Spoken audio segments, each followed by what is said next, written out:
오늘 우리에게 주신 하나님의 말씀 보도록 하겠습니다. 오늘 우리에게 주신 하나님의 말씀은 마태복음 22장 34절로 40절까지 말씀입니다. 마태복음 22장 34절부터 40절까지 말씀입니다.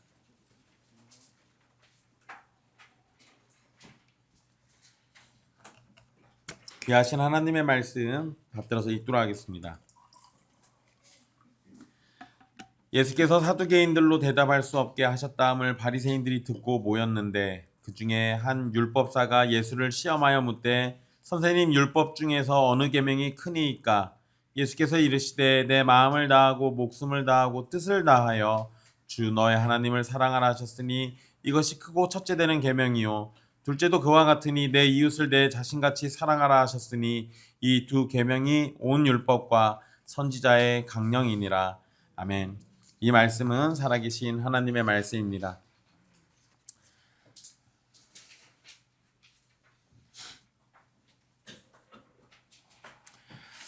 지난 시간 우리 사두개인들의 부활 논쟁과 관련된 내용을 함께 살펴봤습니다. 사두개인들은 자신들의 생각에 갇혀서 성경도 하나님의 능력도 오해했습니다. 그래서 그들은 부활이라는 성경적 진리도 거부하고 생명의 근원이신 예수님도 거부하고 있었던 겁니다. 우리는 타락한 지식과 견해를 의지할 것이 아니라 살아계시고 전능하신 하나님의 말씀을 의지해야 합니다. 헛된 사고와 전통에 사로잡혀 하나님의 말씀의 능력을 놓치지 않도록 우리는 늘 자신을 돌아보고 하나님 앞에 겸손한 자세를 가져야 합니다. 오늘 말씀은 사두개인들이 예수님 앞에서 아무런 말도 하지 못했음을 듣고 바리새인들이 함께 모인 상황에서 벌어진 일입니다. 예수님의 답변이 너무도 완벽하고 권위가 있기 때문에 사두개인들이 더 이상 반론을 말할 수 없을 정도로 철저하게 봉쇄되었습니다. 그래서 34절의 표현처럼 사두개인들이 대답할 수 없었다라는 것은 단순한 침묵이 아니라 논리적으로 그리고 신학적으로 완전히 패배했다라는 걸 의미합니다. 부활과 관련해서 사두개인들이 패배했으니까 그러면 반대로 부활을 믿는 바리새인들의 승리처럼 여겨질 수 있습니다. 그런데 예수님의 영향력이 더 커지는 게 싫기 때문에 즉시 적대적인 행동을 바리새인들이 보이는 겁니다. 그래서 34절에 바리새인들이 듣고 모였는데 라고 할 때 그 모였는데 라고 번역된 표현은 문자적으로 읽으면 그곳에 모였다가 됩니다. 그곳에 모였다.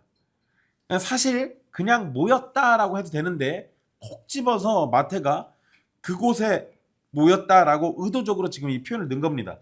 왜냐하면 70인역에 보면 시편 2편 2절의 말씀을 이 말씀에서 이와 비슷한 표현이 등장해요. 주와 그의 그리스도에 대적해서 그곳에 모였다.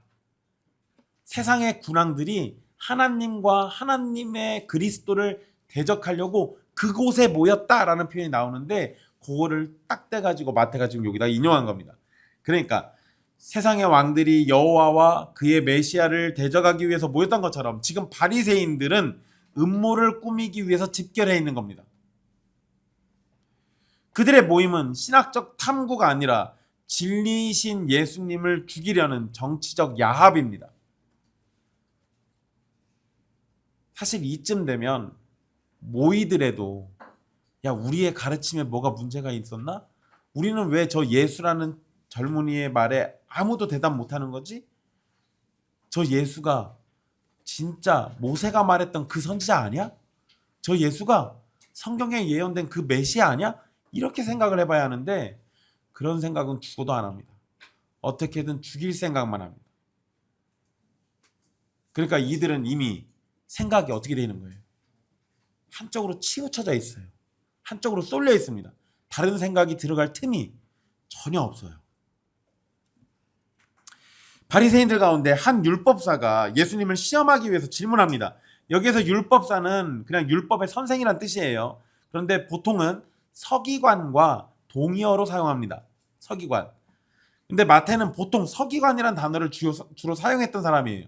근데 여기서는 콕 집어서 율법사라는 단어를 강조했습니다. 왜냐하면 이어지는 질문이 율법의 본질과 관련된 것이니까 그것을 강조하려고 율법의 선생이라는 표현을 여기다 지금 쓰고 있는 겁니다. 율법사는 예수님을 시험하려고 나오는데요. 이들은 예수님께 사랑을 가지고 오지 않고 순종할 자세를 가지고 온 것도 아닙니다. 이게 참 문제죠. 이게 참 문제예요. 복음서에서 나오는 바리새인들은 사랑이 없는 신학, 순종이 없는 성경 지식이라는 걸로 표현할 수 있습니다. 만약 우리에게도 사랑이 없는 신학 또는 순종이 없는 성경 지식만 있다면 우리는 21세기의 바리새인인 것을 우리 스스로 드러내는 거예요. 그러니까 우리에게 이러한 일이 벌어지지 않도록 항상 자신의 믿음과 삶을 잘 점검해 보십시오. 율법사는 예수님을 선생이라고 부릅니다. 이전의 종교 지도자들처럼 호칭은 선생이라고 부르지만 배울 마음은 눈꼽만큼도 없습니다. 35절의 기록처럼 단지 시험으로 걸려 넘어지게 만드는 것이 목적이기 때문에 그런 겁니다. 하지만 예수님은 그들의 관계를 이미 알고 계시고 질문을 피하기보다 언제나 답을 주시면서 선생의 역할을 해주셨습니다. 이러한 모습도 역시 마찬가지로 예수님은 그들에게 참된 선생이다라는 것을 보여주고 있는 거예요. 아무리 엉뚱한 질문을 하고 아무리 못된 의도를 가지고 와서 질문한다 하더라도 언제나 그들에게 생명의 말씀을 줍니다. 설령 그들이 구원받지 못한다 하더라도 그들에게 생명의 말씀을 주시는 걸 멈추진 않으세요. 참 필요한 모습이죠. 우리가 그런 예수님의 제자라면, 그런 예수님과 형제라면 우리도 우리에게 원수 같은 자들에게도 생명의 말씀을 주는 것이 지극히 당연한 겁니다. 율법사는 질문하는데요. 가장 큰 계명이 뭐냐라고 질문합니다. 랍비들은 모세오경에 율법이 613개 있다라고 합니다. 이거는 그냥 상식으로 알아두세요. 율법이 613개, 그리고 그 중에서 뭐뭐 해라라는 명령은 248개, 뭐뭐 하지 마라라는 명령은 365개. 그러니까 우리는 하지 말 것이 매일 하나씩은 꼭 있어요. 근데 당시 랍비들 사이에선 이렇게 많은 계명들 중에 어떤 것이 중요한 계명이고 어떤 것이 덜 중요한 계명인지를 구분하려는 그러한 논의가 있었습니다. 그러니까 나름대로 논쟁이 있었어요. 랍비들의 논의와 논쟁이 있었지만 정통 유대교의 입장은 뭐였냐면 모든 율법은 동등한 권위를 갖는다예요.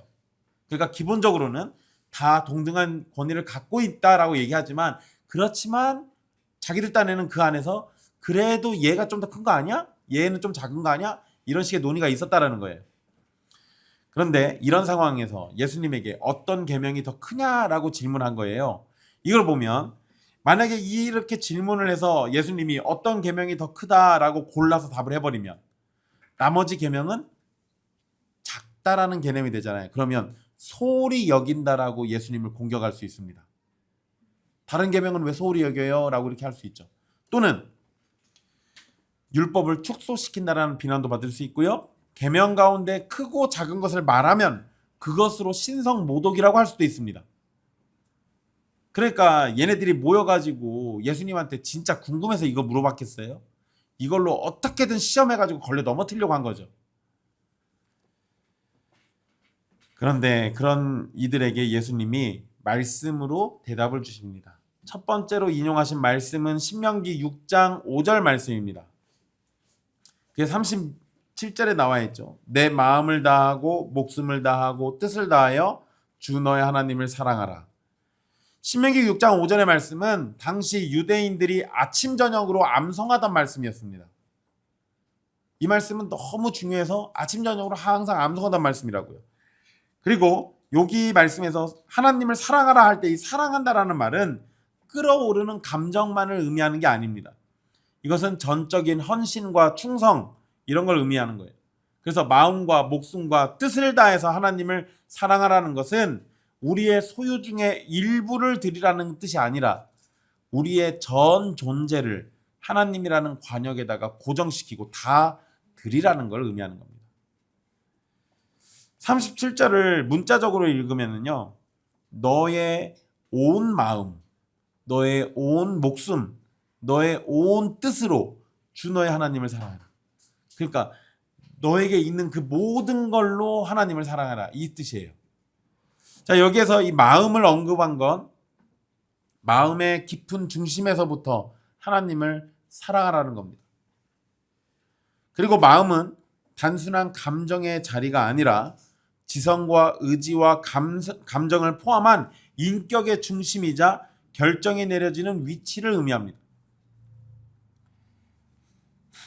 여러분, 그냥 마음의 그 격가지에서 사랑할 수 있고 중심으로부터 사랑할 수 있습니다. 이 차이가 좀 있겠죠. 여러분, 제가 장례식장에 가는 거를 좋아합니다. 왜냐면 장례식장 가면 홍어무침 나오잖아요. 저 홍어무침 참 좋아하거든요. 그러니까 여러분, 제가 홍어무침을 좋아하는 건 만약에 뭐 사랑의 감정으로 얘기한다면 다른 음식보다 좀 더 사랑해요. 근데 제가 걔를 마음의 저 깊은 곳에서부터 사랑하진 않습니다. 만약에 그런다라고 하면 마음의 저 깊은 곳으로부터 사랑한다고 치면 저의 삶의 중심은 온통 홍어무침이어야죠. 누가 밥 사준다 그러면 홍어무침, 돈 벌면 홍어무침, 어디 지나다 냄새나도 홍어무침 쫓아가고 이러겠죠. 그러니까 여러분, 제가 지금 비유로 들어드린 건데요, 제가 어떤 거를 부분적으로 사랑할 수는 있으나 그 하나님이 원하시는 사랑은 그런 사랑이 아니에요. 내 삶의 모든 부분에, 내 마음의 모든 것들이 하나님으로 향하기를 원하시고 있는 거예요. 그거를 얘기하는 겁니다. 그래서 온 마음이라고 얘기하시는 거예요. 이렇게 얘기하시는 건 온 마음으로 하나님을 사랑하지 않을 수도 있기 때문에 그런 겁니다. 목숨은 생명력, 호흡, 그리고 존재 자체를 의미합니다. 그러니까 목숨 전체를 그냥 이야기하신 거라고 생각하시면 돼요. 그거는 우리가 죽음을 직면한 상황에서조차도 하나님의 뜻에 순종하는 것을 요구하는 겁니다. 그리고 여기서 뜻 전체가 나옵니다. 모든 뜻을 말씀하신 것은 생각과 계획을 세우는 모든 과정을 포함하는 의미입니다. 그러니까 마음과 목숨과 뜻은 예수님이 구분해서 지금 단어를 사용하신 거지만 사람의 전 존재를 표현하려는 의도예요. 결국 사람의 전 존재가 하나님과의 관계 속에서 온전히 드려져야 한다는 것을 나타내는 표현입니다. 그런데 여러분, 여기에서 주 너의 하나님이란 표현이 있잖아요. 주 너의 하나님. 누구의 하나님이요? 너의 하나님이에요. 이 표현은 저 위대하시고 전능하신 하나님이 아니라 그분이 너와 관계되어 있다는 걸 얘기하는 거예요. 언약 관계를 얘기하는 겁니다. 언약 관계. 하나님이 막연한 신이 아니라 구체적으로 너의 하나님이에요. 이 말에는 우리가 그의 백성이라는 의미를 포함하고 있는 겁니다. 결국 사랑은 인격적 관계에 대한 반응으로 이해되어야 하는 겁니다. 예수님은 하나님을 전 인격으로 사랑하는 것이 가장 크고 으뜸이라고 이야기하셨어요. 38절에서 크고 첫째 되는 계명할 때 요 크다라는 표현이 있잖아요. 이거는 율법사가 와서 어느 계명이 큽니까? 라고 할 때 그때하고 똑같은 단어예요. 그러니까 같은 표현으로 지금 얘기하고 있는 건데 이거 최상급의 의미로 가장 위대한 계명을 뜻하는 겁니다. 그리고 첫째 되는 계명이란 표현도 본질적으로 우선순위에서 으뜸이다라는 의미죠. 이러한 개념은 하나님을 사랑하는 것이 신앙의 기초이고 이것을 뺀 율법 준수는 아무런 의미를 가질 수 없다라는 점을 얘기하는 겁니다. 결국 예수님의 표현을 따르자면 하나님을 사랑하는 것이 율법 조항들 중에 하나가 아니라 율법의 근본이자 기초라는 점을 강조하는 겁니다. 당시 랍비들은 율법 가운데 해야 할 것과 하지 말아야 할 것을 두고 논쟁했는데 이러한 것은 사람의 행동 규범에 관한 문제를 생각하는 거예요. 그러니까 그냥 사람이 뭘 하냐 안 하냐 이것만 지금 생각한 거라고요. 그런데 예수님은 사랑이라는 관계를 먼저 내세우셨어요. 하나님은 우리의 헌신과 율법 준수라는 걸 원하시기 이전에 하나님과 사랑의 관계가 되기를 먼저 원하셨습니다. 사랑하지도 않으면서 헌신하고 순종하는 것은 무엇인가 다른 의도가 있는 겁니다. 그래서 사랑이 빠진 하나님과의 관계에서는 하나님을 성공과 출세와 건강을 위한 도구 정도로 여기는 잘못된 기복신앙이 생겨나게 되는 겁니다. 언제나 하나님을 사랑하는 것이 우리 신앙의 먼저여야 돼요. 만약에 다른 것이 중심이면, 하나님이 나한테 건강 안 주면 하나님 안 사랑하죠. 하나님이 나한테 돈 안 주면 하나님 안 사랑하죠. 하나님이 내 자식 취업 안 시켜주면 하나님 안 사랑하죠. 그런데 진짜 신앙은 무화과 나뭇잎이 말라도, 포도 열매가 없어도, 감람나무에 아무것도 안 달려 있어도 그래도 여호와로 인해서 즐거워할 수 있어야 합니다. 그게 진짜 신앙이에요.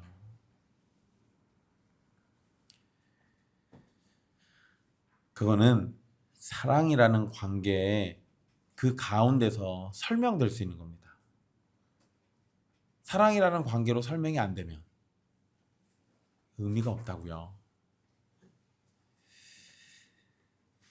예수님은 바로 이러한 문제를 근본적인 해결책으로 분명히 가르쳐주고 계십니다. 하나님과 사랑의 관계가 되는 것, 이것이 우리에게 가장 중요한 일이에요. 예수님은 곧장 두 번째 계명을 또 언급해 주십니다. 근데 이번에는 레위기 19장 18절의 말씀을 인용하셨는데요. 말씀 보면 39절에 둘째도 그와 같으니 내 이웃을 내 자신같이 사랑하라 이렇게 말씀합니다. 그런데 여러분 여기에서 첫째와 둘째가 연달아 나오니까 마치 우리가 순서가 있고 크기가 차이가 있는 것으로 생각될 수 있습니다. 그런데 예수님이 하신 표현을 잘 보세요. 둘째도 그와 같으니라고 하셨잖아요. 그와 같다. 이 표현을 보면 지금 말씀하신 레위기의 말씀은 첫째로 말씀하셨던 그 신명기의 말씀과 같다라는 거예요. 같다.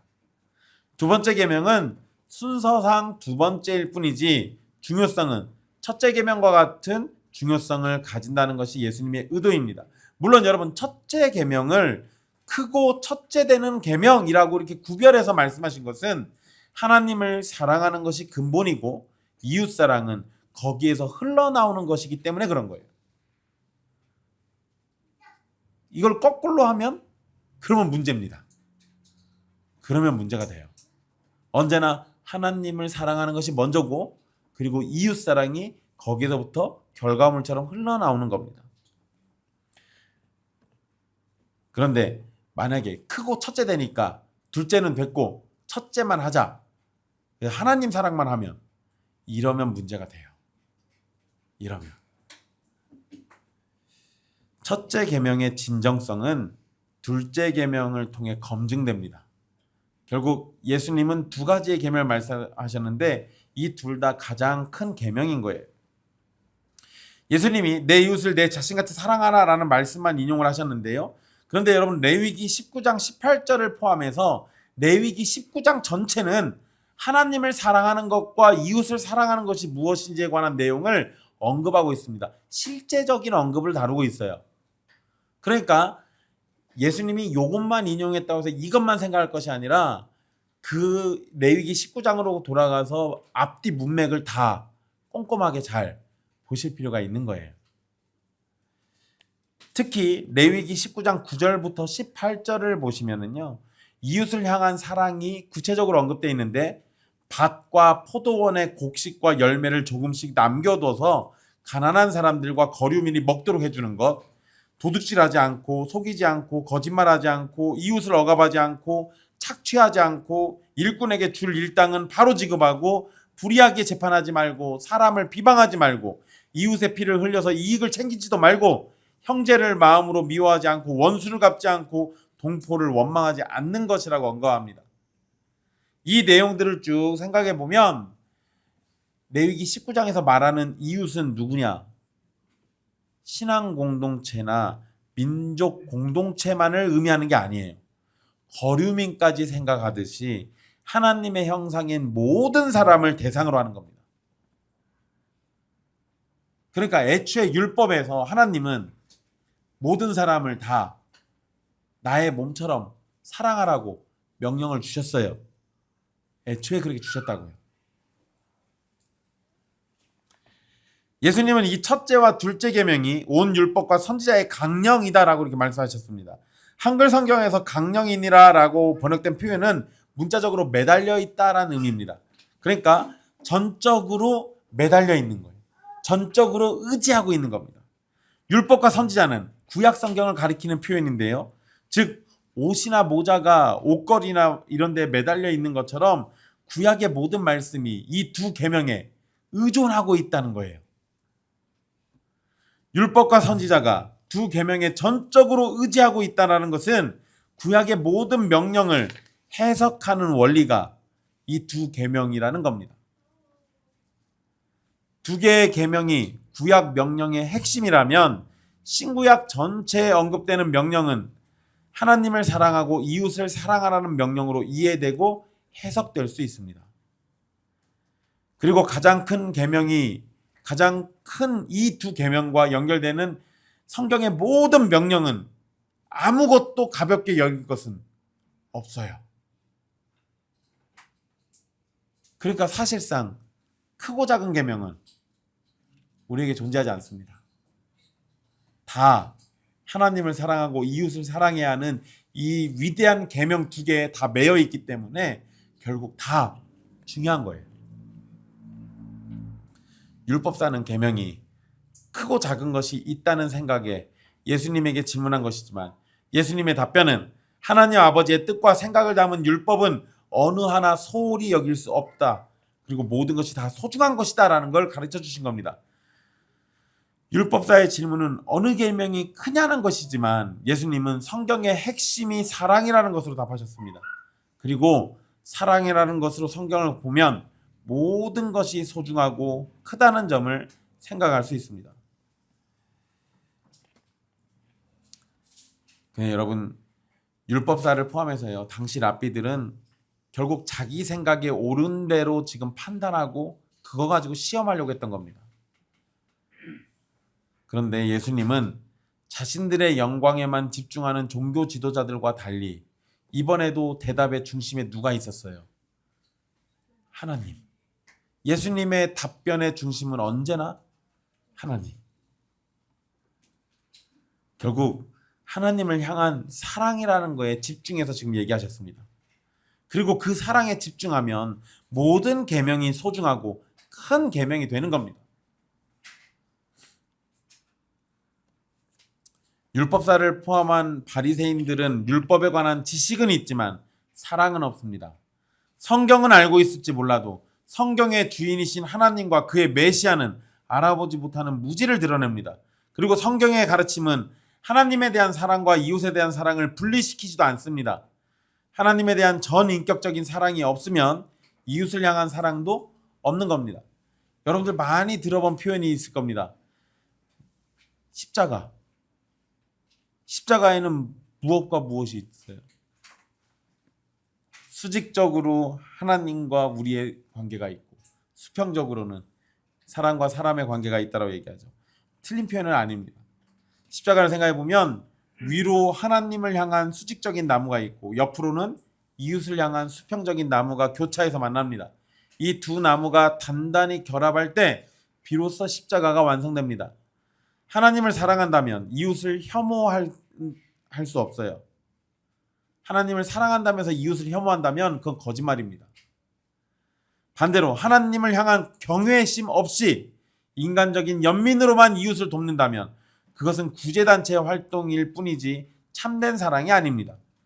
하나님 사랑과 이웃 사랑은 십자가처럼 하나로 결합되어 있는 겁니다. 이건 따로 떨어져서 따로 떼서 생각할 수가 없다고요. 하나님의 백성은 자신의 생각에 옳은 것을 주장하기보다 하나님을 사랑하는 전인격적인 자세로 하나님의 모든 것을 사랑하려고 해야 합니다. 왜냐하면 먼저 전인격적인 사랑을 하나님이 주셨어요. 자신의 모든 것을 내걸어서 우리를 사랑하셨다고요. 그래서 그 사랑으로 우리가 하나님의 백성이 되었기 때문에 우리도 마땅히 그렇게 하나님을 사랑해야 하는 겁니다. 간혹 가다가 여러분, 이 둘째 계명을 내 이웃을 내 자신같이 사랑하라 라는 말씀에서 이웃을 사랑하려면 자기 자신을 먼저 사랑할 줄 알아야 한다, 이렇게 설명해 주시는 분들이 있어요. 본문은 그걸 의도한 게 아닙니다. 본문에서 얘기하는 자기 자신을 사랑하라는 말씀이 먼저 너 자신 먼저 사랑할 줄 알아야 다른 사람도 사랑할 수 있으니까 너 자신부터 사랑하고 그 사랑으로 다른 사람 사랑해라, 이렇게 말하는 게 아니에요. 이건 사실요, 타락한 사람이 타락한 본성을 따라서 가지는 자기 중심성을 전제하신 말씀이에요. 사람은 누구나 다 배우지 않아도 자기 자신을 사랑합니다. 왜요? 그게 타락한 이유예요. 타락한 결과물이 그렇게 된 겁니다. 사람이 자기 자신의 배고픔과 추위와 외부의 위협으로부터 자기 자신을 지키려는 본능적인 성품처럼 동일한 수준과 열심을 가지고 이웃을 돌보라는 거예요. 나를 사랑하는 법을 배워가지고 남 사랑하라는 소리가 아니라 안 배워도 너 할 줄 아는 그거를 똑같이 이웃들에게 적용해 주라는 겁니다. 여러분, 내가 배가 고프면 어떻게 해요? 밥 해 먹지. 남이 배고프면 어떻게 해요? 밥 해주라고요. 내가 너무 추우면 어떡합니까? 옷 껴있잖아요. 남이 춥다 그러면 가서 보듬어 주든지 내 옷이라도 벗어 주든지. 이웃을 사랑하는 거 예수님이 말씀하신 거예요. 어려운 게 아닙니다. 그냥 내가 본능적으로 나한테 잘하는 거 그거 그대로 하라는 거예요. 그런데 이게 또 어렵죠. 왜요? 자기중심성을 갖고 있는 타락한 존재라서 내가 나한테 하는 건 하나도 안 아까운데 그걸 다른 사람한테 하려면 너무 힘들어요. 그런데 여러분, 이 너무 힘든 것이 별것 아니게 되는 힘이 있습니다. 하나님을 사랑하면 돼요. 하나님이 나를 사랑하신다는 걸 알고 그 하나님을 사랑하면 자연적으로 이웃도 사랑하게 됩니다. 요한일서 4장 20절에서 하나님을 사랑한다면 하면서 형제를 미워하는 것은 거짓말이라고 지적한 것처럼 하나님을 사랑하는 것은 이웃을 사랑하라는 것과 떨어질 수 없는 관계입니다. 자기 자신을 사랑하는 것처럼 사랑하라는 것은 매우 실제적인 가르침이에요. 우리는 우리 자신을 아끼고 보호하는데 본능적으로 움직입니다. 예수님은 바로 그러한 자세를 이웃에게 똑같이 보여주라는 겁니다. 이웃을 돌보는 일과 이웃을 위해서 희생하는 것은 우리가 해도 그만 안 해도 그만인 게 아니에요. 하나님을 사랑한다면 당연히 나타나야 하는 우리의 고백의 증거입니다. 예수님께서 레위기 말씀을 인용하신 것은 이웃이 단순히 우리의 공동체로만 한정되는 것이 아니라는 걸 가르쳐주기 위함이에요. 예수님이 말씀하신 이웃은 기본적으로는 가정과 교회로부터 시작하겠지만 더 넓게는 하나님의 형상을 지닌 모든 사람을 대상으로 하는 겁니다. 우리의 이웃은 누굽니까? 내가 좋아하고 말이 잘 통하는 사람만 이웃이 아닙니다. 예수님이 말씀하신 이웃의 범위는 우리의 좁은 마음을 부수고 들어옵니다. 나와 정치적인 성향이 달라서 대화하기 껄끄러운 사람, 교회 안에서 나를 은근히 무시하고 괴롭게 만드는 사람, 내가 속한 사회적 지위와 맞지 않는 사람, 심지어 나에게 손해를 입힌 원수까지도 주님은 내 몸처럼 사랑해야 할 이웃이라고 명하셨어요. 하나님의 말씀 앞에서는 지역 감정이나 국가 간의 과거 역사 또는 현재의 적대 관계가 특정한 사람을 미워하거나 사랑의 대상에서 제외하는 근거가 될 수 없습니다. 그러므로 우리는 하나님께서 주신 사랑의 계명을 따라 가정과 교회를 중심으로 시작하되 하나님의 형상을 지닌 모든 사람을 향해 최선을 다해 사랑을 실천해야 하는 겁니다. 랍비들은 남이 너에게 하지 말았을 했으면 하는 것을 남에게 하지 말라라고 가르칩니다. 이게 굉장히 소극적인 거죠. 누가 너한테 안 했으면 하는 거 너도 똑같이 하지 마 이거예요. 그런데 예수님은 반대로 얘기하죠. 적극적으로 다가가서 사랑으로 섬기라고 명령하십니다. 우리는 사랑할 대상을 고를 이유가 없습니다. 이미 하나님의 말씀을 통해서 우리가 사랑해야 할 대상이 모든 사람임을 가르쳐 주셨기 때문이에요. 예외가 없습니다.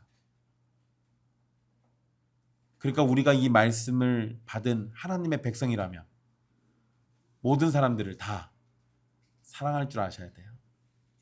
사랑하려고 노력도 하셔야 합니다. 예배에는 열심을 가지지만 성도와의 교제는 외면한다면 이웃사랑을 제대로 실천하지 못하는 겁니다. 친교회는 열심히 참여하지만 하나님께 무관심하다면 그가 보이는 친절은 참된 사랑에서 비롯되지 않을 것입니다. 성경을 아무리 읽고 예배를 드리고 11조를 하고 봉사를 해도 그 모든 행위가 하나님 사랑과 이웃 사랑이라는 중심을 가지고 있지 않다면 우리의 모든 행위는 바닥에 떨어진 누더기와 같은 겁니다. 사랑이 없으면 율법의 요구 앞에 우리는 정죄받을 수밖에 없습니다. 그러나 율법의 이러한 정죄의 기능도 하나님의 뜻 안에서는 의미가 있으니 우리의 죄를 깨닫게 해서 우리를 그리스도께로 인도하는 몽학 선생의 역할을 하는 겁니다. 그래서 우리 신앙은 모든 부분에서 사실 사랑에 단단히 매여 있어야 하는 겁니다. 교리를 배우는 것은 하나님께서 우리를 얼마나 사랑하시는지를 배우고 먼지와 같은 우리가 하나님을 어떻게 사랑해야 하는지를 알기 위함입니다. 교회 안에 교회 정치라는 것이 있는 것은 하나님의 사랑을 우리의 부패가 오염시키지 않고 어떻게 질서 있게 교회 안에서 성도가 서로를 세워나갈 것인지를 다듬어가는 도구인 겁니다. 가정과 교회를 주신 것은 하나님의 사랑을 그 안에서 체험하도록 허락하신 것이고 하나님의 사랑을 바탕으로 그곳에서부터 사랑을 실천하라는 명령이 담긴 겁니다. 바리새인들과 율법사는 성경은 잘 알았지만 사랑이 없는 신학을 하고 있었습니다. 그래서 타인을 정죄하는 무기로 성경을 사용할 뿐이었습니다. 마찬가지로 성경의 원래 의도와 달리 자신이 원하는 대로 성경을 사용하는 죄를 짓지 마십시오. 하나님을 여러분의 성공과 평안을 위한 도구처럼 여기지도 마십시오. 그것은 하나님을 사랑하는 것이 아니라 하나님을 이용해서 자신을 사랑하려는 우상숭배입니다. 여러분, 하나님을 사랑하지 않으면 필연적으로 자기 자신을 사랑하는 우상숭배에 빠집니다. 그러니 온 힘을 다해서 하나님 사랑하세요. 근데 여러분들이 노력한다고 해서 사실 하나님을 사랑할 수 있게 되는 건 또 아닙니다. 하나님이 은혜 주실 때만 내가 사랑할 수 있어요. 사랑하는 형제 자매 여러분, 우리는 예수님의 이 말씀 앞에서 무능력함을 다시금 깨닫게 됩니다. 우리는 절대로 온 마음과 온 목숨과 온 뜻을 다해 하나님을 사랑하지 못합니다. 우리는 이 짧은 말씀 앞에서도 그저 무능한 존재일 뿐이에요. 하지만 여러분, 이 지점에서 우리는 이렇기 때문에 다시 복음을 바라볼 수 있는 겁니다.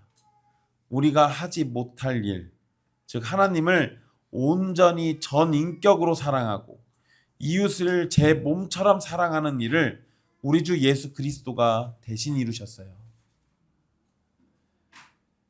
예수님은 이 땅에서의 전 생애를 통해 온 마음과 온 목숨과 온 뜻을 다해 하나님의 율법에 완전히 순종하셨고 십자가에서 우리가 받아야 할 형벌을 대신 지심으로 원수되었던 우리를 하나님의 자녀로 삼아주셨습니다. 혹여 여러분이 하나님을 사랑하지 못해서 괴로워하고 있다면 여러분의 사랑 없음을 보지 마시고 여러분을 향한 그리스도의 완전한 사랑을 붙드십시오. 여러분들의 미약한 사랑에 너무 집중하면 아무것도 못할 거예요. 애초에 우리 안에서 사랑할 힘이 있다라는 생각 자체를 버리세요. 사실 그거 안 됩니다. 내 안에서는 사랑의 어떤 원동력도 내 스스로 만들어내지 못해요. 그런데 나를 덮고 있는 그 하나님의 사랑, 예수 그리스도의 희생적 사랑, 성령님의 강권적인 그 사랑, 그것을 먼저 집중하시면 그걸로 내가 사랑할 힘을 얻게 되는 겁니다. 우리가 하나님을 사랑할 수 있는 유일한 힘은 그분이 먼저 우리를 사랑하셨다라는 사실에 근거하고 성령님께서 우리의 돌 같은 마음을 새롭게 하시고 그리스도의 사랑을 우리 마음에 부어주심으로써 비로소 가능해지는 겁니다. 율법의 요구는 그리스도 안에서 이미 충족되었음을 믿고 위로를 얻으십시오. 그리고 그 위로를 가지고 다시금 하나님 사랑과 이웃 사랑이라는 위대한 일 앞에 서십시오. 신앙의 중심이 하나님 사랑에서 벗어나면 예배도 형식이 되고 봉사도 의무가 되고 교회 생활도 자기 만족을 위한 종교 활동으로 변하게 됩니다. 우리가 가장 중요하게 여기고 가장 먼저 회복해야 할 것은 하나님과의 사랑입니다. 그리고 하나님과의 사랑은 이웃사랑으로 나타나게 된다는 것을 꼭 기억하십시오. 그러니 여러분, 이웃사랑을 두려워하지 마십시오. 거창하게 대단한 일을 해야만 하는 것이 아닙니다. 성도를 향한 작은 관심, 힘든 사람을 향한 위로의 말, 그리고 힘든 성도를 한 번 안아주는 그 포옹도 큰 힘이 돼요. 어려운 사람을 향해서 도움을 주시는 것, 상처 준 사람을 향해서 용서해 주는 것, 이런 것들이 이웃사랑의 실제적인 모습입니다. 율법의 핵심은 사랑입니다. 우리가 하는 교리 공부도, 예배도, 교회 생활도, 가정도 모두 이 사랑에 단단히 매달려 있을 때 비로소 그 온전한 의미를 갖게 되는 겁니다. 하나님이 먼저 우리를 사랑하셨듯이 우리는 온 마음과 목숨과 뜻을 다해 하나님을 사랑하고 그 사랑으로 이웃에게 나아가는 삶을 살아갈 수 있습니다. 이러한 사실을 꼭 기억하셔서 하나님의 영광이 되십시오. 기도하겠습니다.